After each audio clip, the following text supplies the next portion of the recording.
He's got to sell his soul. He's got to do things. And hey, you got to make a choice. And I think staying with Megan and doing all this Netflix stuff is one option. And then the other is really having your life back and being with your family and getting your life back. The whole situation basically boils down to one question. What does Prince Harry actually want out of life? And can he get it while tied so tightly to Meghan Markle and Netflix? From the looks of it, things are spiraling, and the consequences might be permanent. This piece of commentary starts with a pretty brutal assessment of Harry's life. He's got no real joy, no real purpose, and no real connection to the things that once made him who he was. Essentially, he doesn't have a life. He doesn't have anything that is worth, I mean, in terms of his life, what is he going to do? What makes him happy? It's certainly not living away from his family and disconnect from his country as a prince and living this fairy tale life with Meghan, because she's the one who is living in her fairy tale, but Harry is simply living a nightmare, I believe. And this is part of it. Breaking right now, growing horror at Buckingham Palace over Prince Harry following through on his threat to make a Netflix reality series about Princess Diana.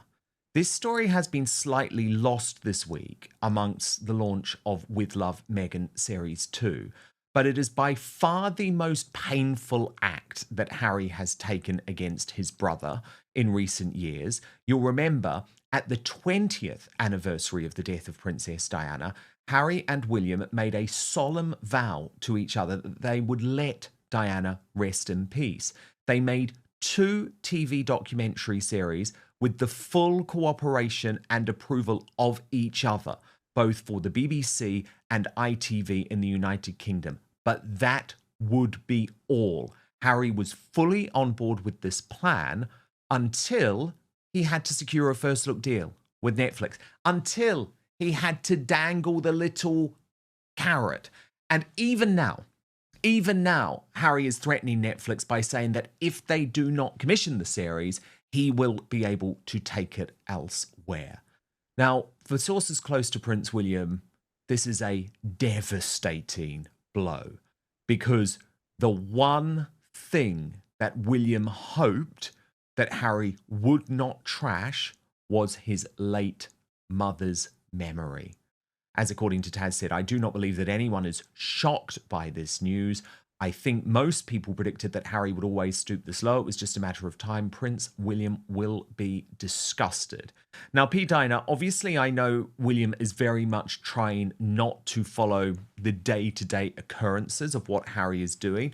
But look, he is a man who is acutely aware of the power of the media, acutely aware of the power of Netflix, and I am told completely disgusted by Harry's plan, which you will remember, P. Dinah, just a few months ago, he was saying, oh, this was all just a fairy tale, absolutely no plans to make any type of show about Diana. How quickly things had to change when he needed a new big money deal. And this is the grim reality of his life now.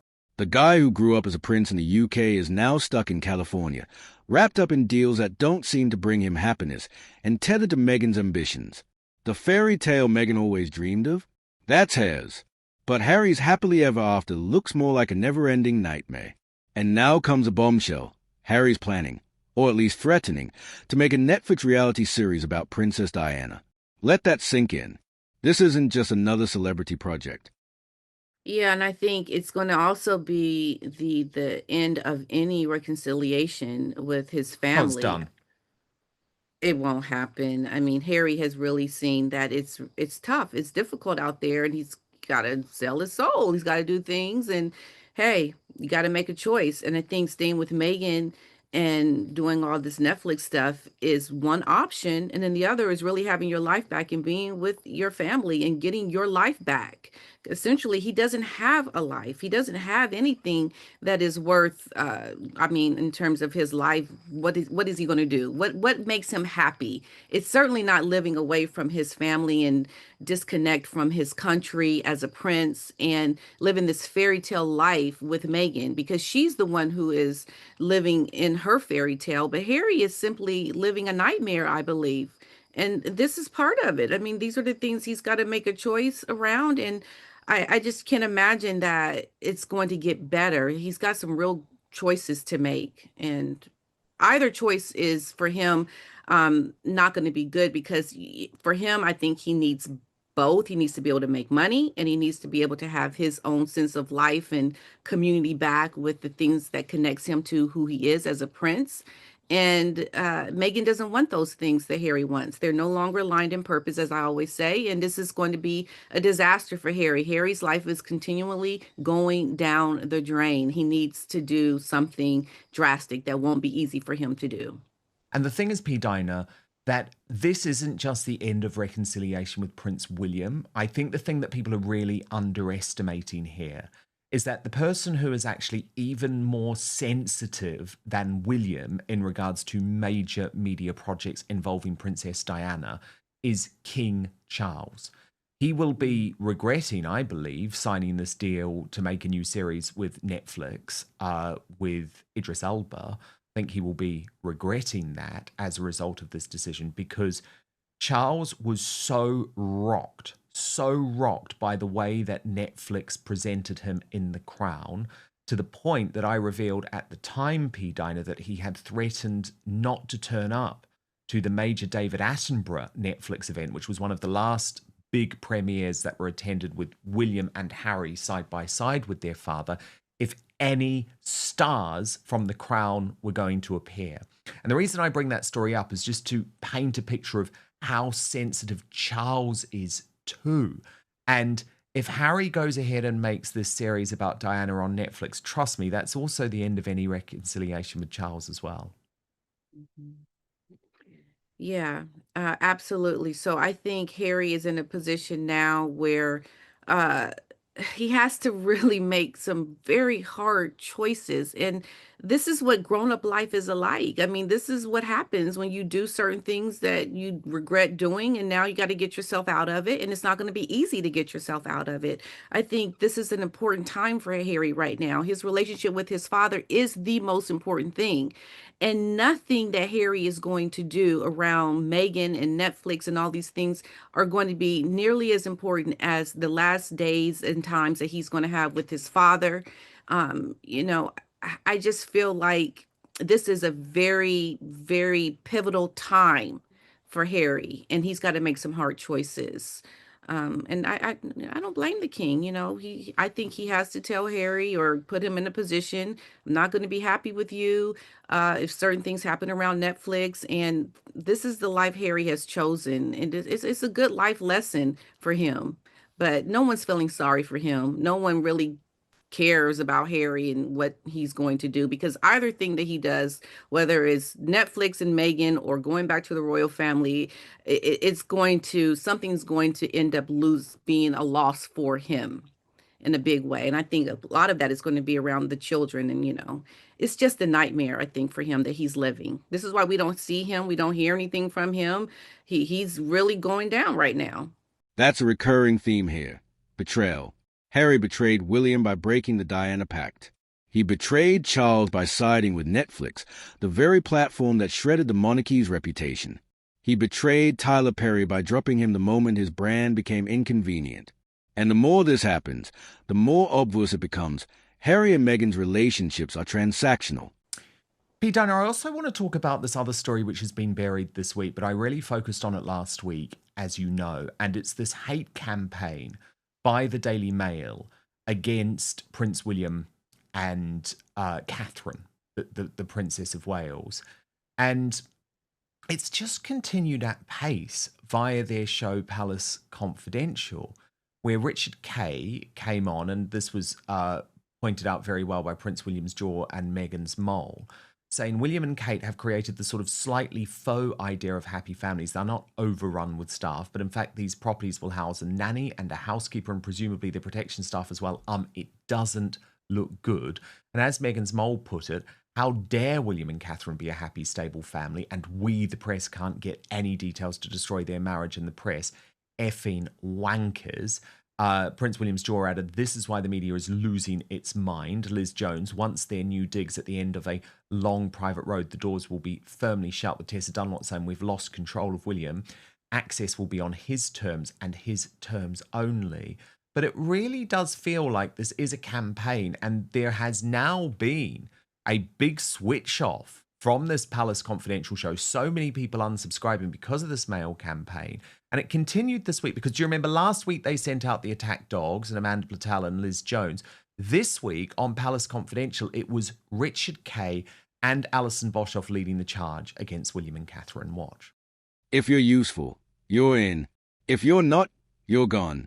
So where does that leave Harry? Honestly, in free fall. He's losing family ties, friends, allies, and public support. Meghan's projects keep flopping. Their brand is sliding. Slightly faux idea of happy families that William and Kate have created. You know, they're not overrun with staff. They don't have flunkies in liveried uniforms. But in fact, we understand these properties which they have, or which are being requisitioned, will house a nanny and a housekeeper and presumably their protection staff as well.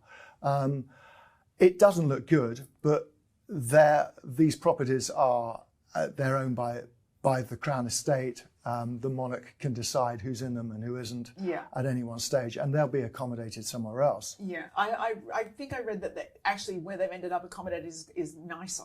Well, there we are. Yeah. I just think it's such a load of garbage. Honestly. Oh, you can come back, Alison. I know, because it's kind of cosplaying as a middle-class person. I think it's actually an insult. You know, you're the heir to the throne. Go and live in the palace. Bring in the tourists. Turn up, cut ribbons, smile. Get your beautiful wife to turn up in a beautiful frock. It all adds to the nation's soft power. It genuinely has an economic angle, economic significance to the tourism industry. And I just think there's kind of, oh, we want privacy. Well, you can be private in a palace. I mean, it's just, sorry, I just think it's just faffing around at our expense. And I just think it's rubbish. But maybe they just really like that place. Well, go tough luck. Oh, I was going to say something else then. No, Yeah. I mean, P. Dinah, I'm sorry, this is a full-throttled campaign now, one I think they'll come to regret. Yeah, I mean, William and Catherine are very loved by the people. And I mean, some people will have a feeling about them living there and some won't. I mean, I think they've paid the price. I mean, they have done what they need to do in terms of their work. The public love them. Give them a break. It really is like just pulling at anything to make an issue out of it. I don't see why they would do something like this, considering how well he is, how well they're doing, what Catherine is going through, the young children. There's just so many things that don't warrant them doing this. Why would they call them out like this? To me, it just seems senseless to do that. But hey, look, people Well, are unsubscribing. yes, Good. people are. Exactly. Come on over to the independent media because that's the thing. There are so many agendas going on here. One of the reasons that the Mail has turned so significantly is just because they're annoyed that Prince William and Catherine gave the story of their move to Forest Lodge to the Sun newspaper. And I've worked for both newspapers. It is cutthroat competitive. I get that. But that's because the Sun has always been Team William and Catherine and has backed them all the way. Hello Magazine sticking by them, though, as Canal Citadel pointed out a front cover about the move. And yes, Forest Lodge will be a fresh start for the Wales, no matter who it bothers. And that is a nice cover. You know, they're looking forward to creating many happy family memories, a fresh start. And why should they not be allowed to do that? And P. Dinah, as I have been saying, I still believe that they're going to end up at Windsor Castle. I really do. And Charles didn't want them there at this point, and people say there's lots of precedent for that, and I still believe they will end up at Windsor Castle. Pete, another huge story, by the way, that has been completely overshadowed this week, but it was broken by Paula Frolick of News Nation, revealing that Meghan and Harry have now abandoned Tyler Perry after the sexual harassment suit. And this one does surprise me a bit because I know it's what they do. I know they ghost everyone, but I thought Tyler Perry would be too rich and too influential for them to ghost. But no, Paula Frolick reports that Prince Harry's wife, Meghan Markle, may be about to debut her second season of her Struggling with Love Meghan show, but Tyler Perry won't be watching. Sources have told me the Atlanta-based power producer is truly, quote, bone deep hurt after Markle and Harry went radio silent since he was sued for sexual harassment in June. Harry and Meghan have said nothing, not one word to him since the news came out. There have been no public proclamations or private calls, nothing. And this is the man who saved them when they fled to England. There is no loyalty. They only care about themselves. And P. Diner, wow, if they're going to ghost Tyler Perry, they really will ghost anyone. Because remember, Tyler Perry still has the support of Oprah Winfrey and Gayle King, who turned up with him by their side at Beyonce's final gig. And Harry, once a beloved royal with global admiration, is now painted as a man who sold out his mother's memory for a Netflix check. This is why people keep saying he has a choice to make. Does he keep going down this path, deeper into Meghan's fairy tale and Netflix's grip, or does he finally step back and try to reclaim the life he once had? Either way, it's going to cost him. But right now, it looks like he's choosing the nightmare over the chance of peace. And the tragedy is, even if he wanted to turn back, it might already be too late. That's the heart of this whole saga, Harry's crossroads.